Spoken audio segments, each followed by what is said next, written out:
Eto, marami nag-PM sa akin nito mga tol, sa social media ko mga tol. Ano daw ba ang masasabi ko? Siguro yung mga nakakapanood sa akin dito sa mga reaction natin, napanood nila 'tong, ano na 'to, controversial na pahayag ni ano, ni Scott Ritter mga tol. Na ang sinasabi niya ay, ayaw daw sa atin ng Amerika, ginagamit lang daw nila tayo at ang totoong kaibigan daw natin ay China, sabi nito. Ngayon mga tol, buti na lang, eto ay sinagot na pala ng isa sa mga paborito ko YouTuber, si Pinoy Mystery Channel. Pinanood ko na 'to mga tol, pero papanoorin natin ulit para mabigyan natin naman ng commentary at reaction video. Pinatagal ko muna talaga ng 5 araw 'to mga tol para at siyempre, 'di ba, respeto kay PMC mga tol. At, eto ang ating bibigyan ngayon ng reaction video and commentary 'no. Kaya pala galit si Scott Ritter sa Pilipinas. Supalpal pala siya mga tol. Supalpal pala, 'di ba? Anyway, bago natin 'to simulan, 'wag mong kalimutan mag-subscribe kay Pinoy Mystery Channel. At kung bago ka pa lamang dito mga tol at trip mo yung mga ganitong klaseng reaction video and commentary, 'wag mo rin kalimutan mag-subscribe. Click mo na rin ang notification bell para ma-notify ka whenever na may mga bago tayong reaction video tulad nito. Huwag na natin patagalin pa, panoorin na natin 'to mga tol.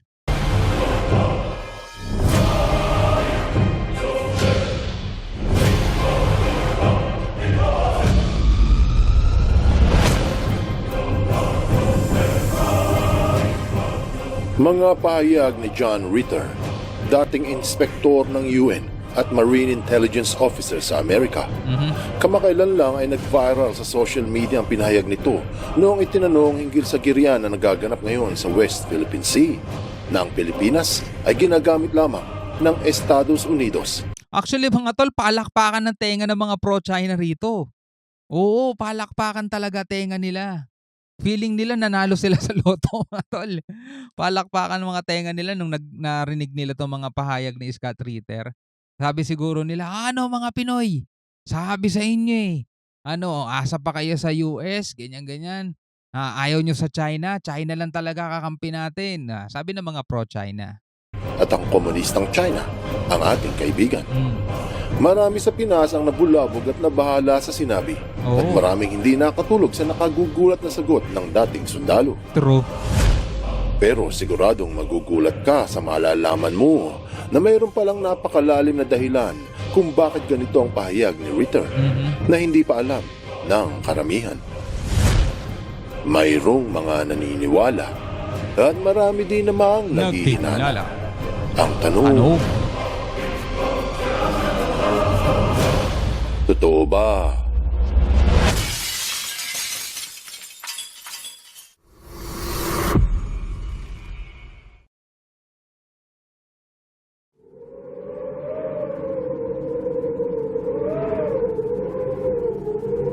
United States.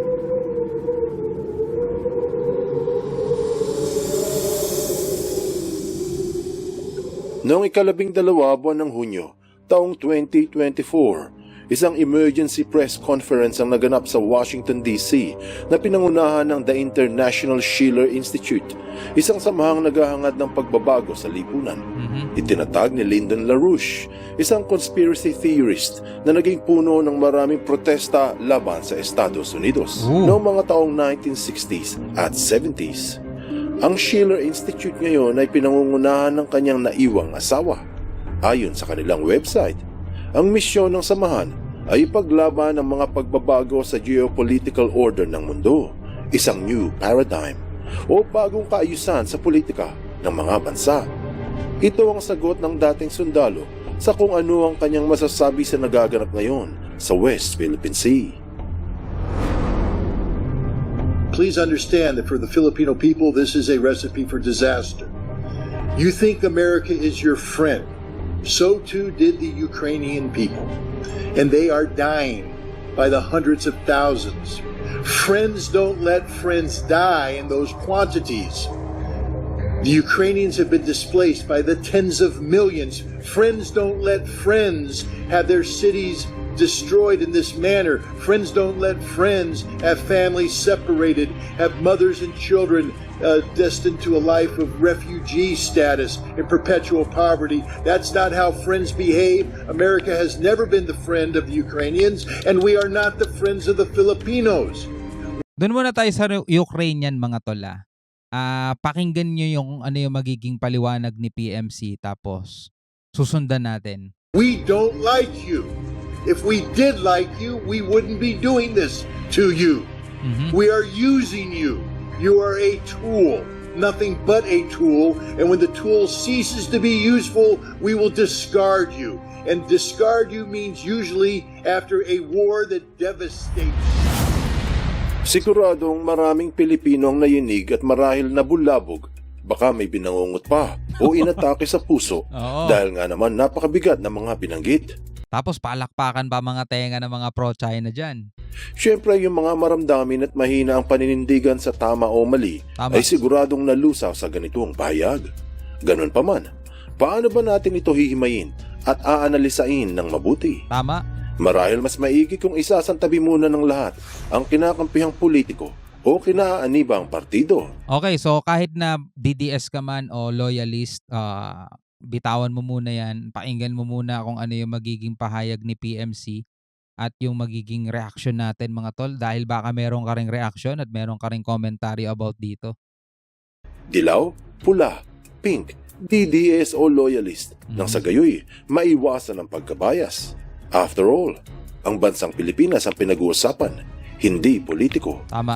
Maigi din siguro kung iwasan ang ad hominem at character assassination dahil wala itong kinalaman sa pagkatao ni Ritter. Tama. Sinabi na hindi raw kaibigan ng Amerika ang Ukraine. America has never been the friend of Ukrainians, ika niya. Siguro nga totoo. Pero ayon sa gobyerno ng Amerika, na mula noong inatake ng Russia ang Ukraine, nagpadala ng 50 bilyong halaga ng sandata militar ang Estados Unidos. And to date, we have provided approximately $51.2 billion. Hindi basta-bastang halaga yun mga tol. In military assistance since Russia launched its premeditated and provoked and brutal full-scale invasion of Ukraine on Feb 24, 2022. Kasama sa ibinigay ay mga pandepensa sa ere, 54 mga billion, pasabog, mga tangke, UAVs, anti-armor at kung ano-ano pa. Bukod dyan, sangkatutak na sanctions ang ginawa ng Amerika laban sa Russia dahil sa kanilang pag-atake. Sa makatuwid, ilang beses nagpasalamat ang pamunuan ng Ukraine sa tulong ng kanluran. Siguro tama si Ritter na hindi magkaibigan ng Amerika at Ukraine. Pero, maliwanag na nagtutulungan ang dalawa. Including a cruise missile and a nuclear underwater drone, which are not currently limited by the New START Treaty. Napakalinaw kasi sinasabi ni Ritter mga tol na kung kaibigan daw talaga ng Ukraine ng Amerika, hindi daw hahayaan ng Amerika na mangyari to sa Ukraine. Ano ba tingin niya sa Amerika? Diyos na makapangyarihan, 'di ba? At bibigyan ng isang malaking dome itong Ukraine para hindi tamaan ng mga nagliliparang missile galing Russia. Sino bang umatake sa Ukraine? US ba? US nagpadala ng tulong, 'di ba? Hindi ba't ganyan din sa bayanihan o ang pagkakaisa ng buong bayan? Kaibigan mo man o hindi, lahat ay magtutulungan sa nayon.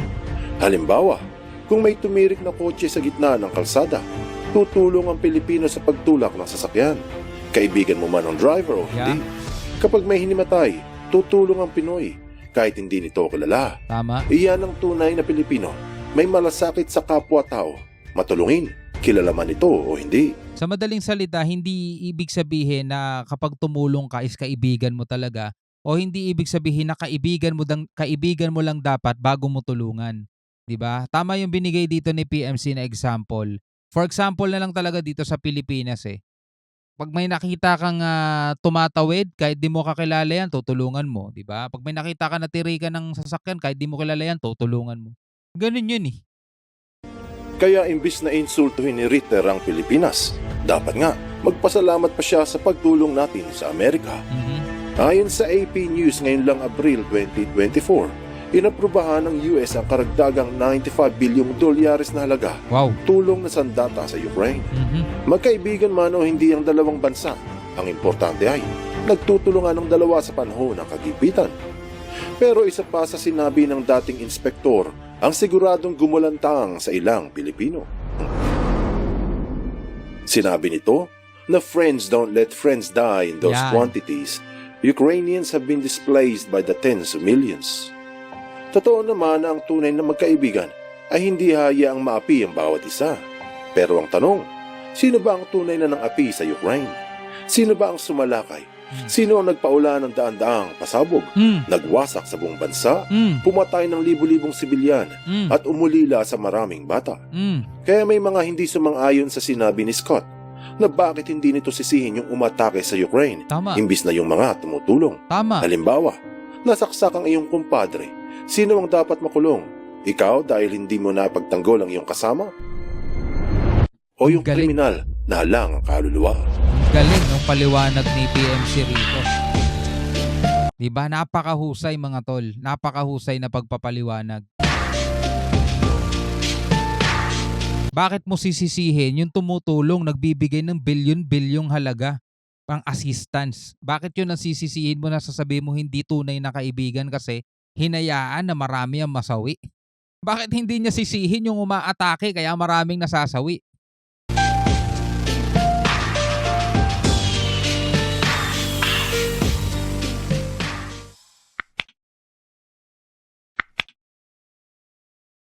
Bakit ganito ang pahayag ni Scott Ritter?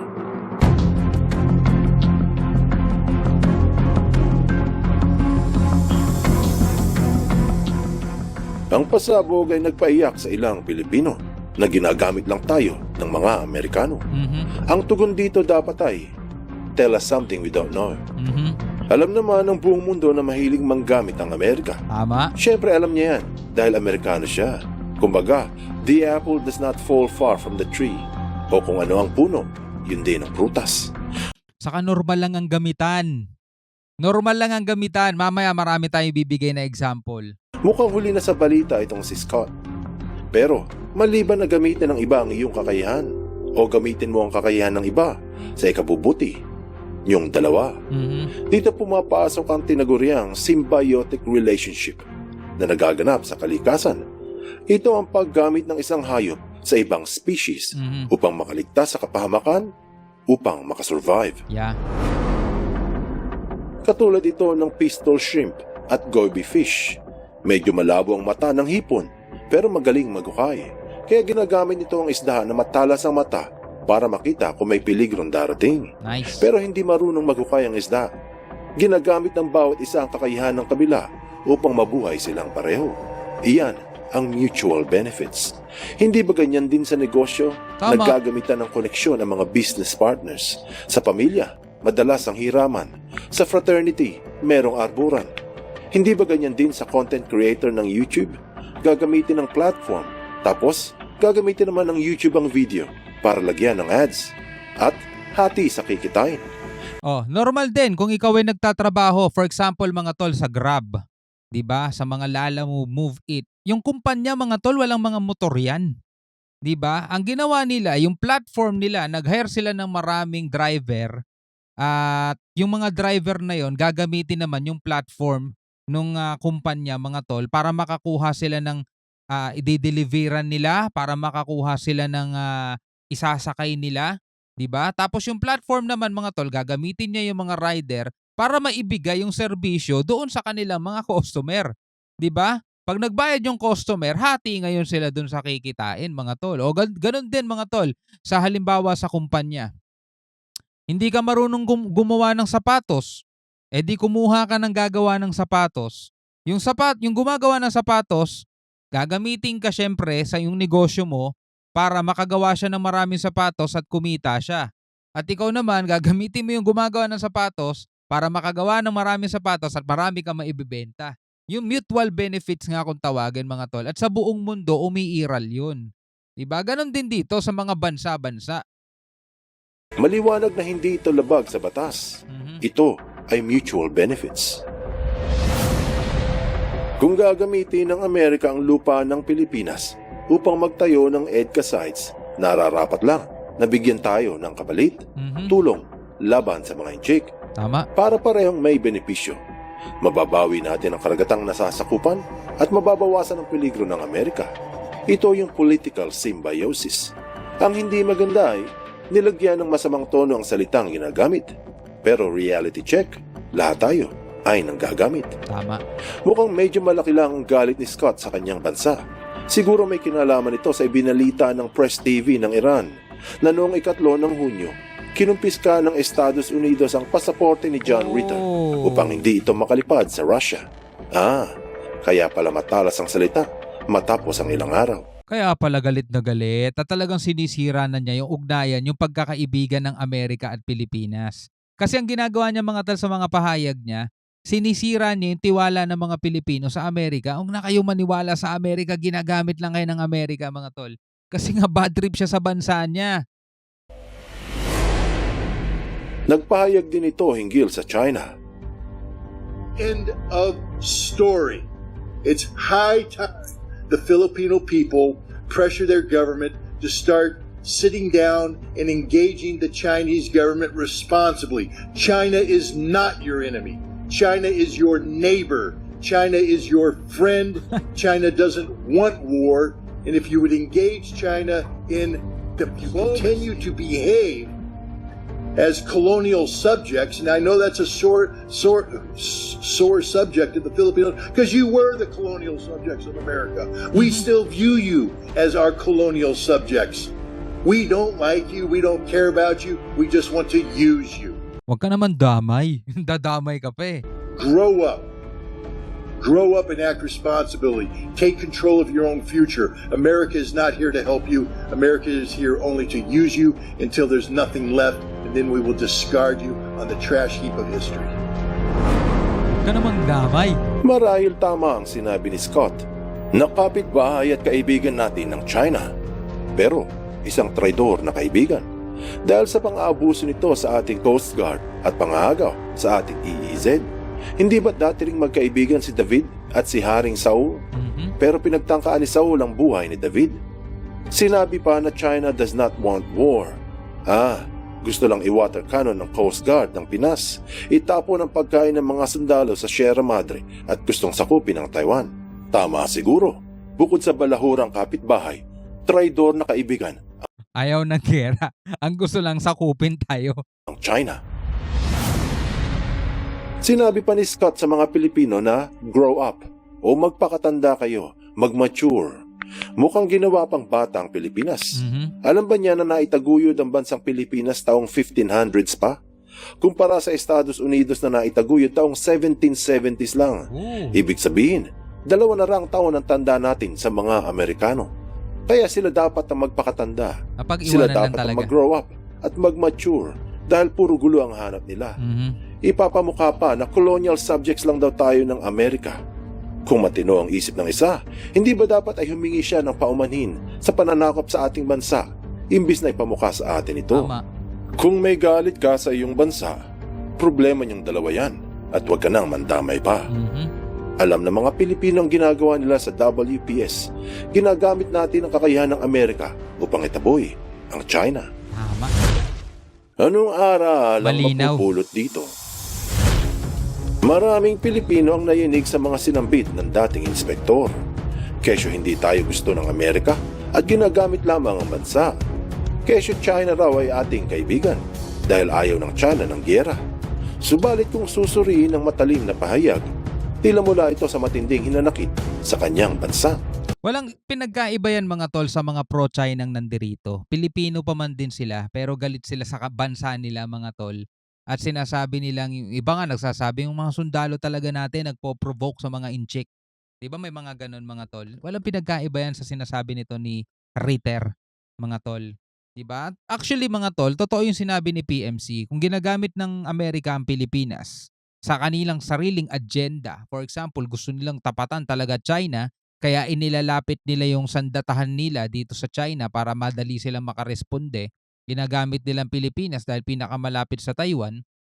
Ginagamit naman ng Pilipinas ang Amerika yung puwersa nila dahil di naman natin kayang tapatan ng China na mag-isa lang tayo.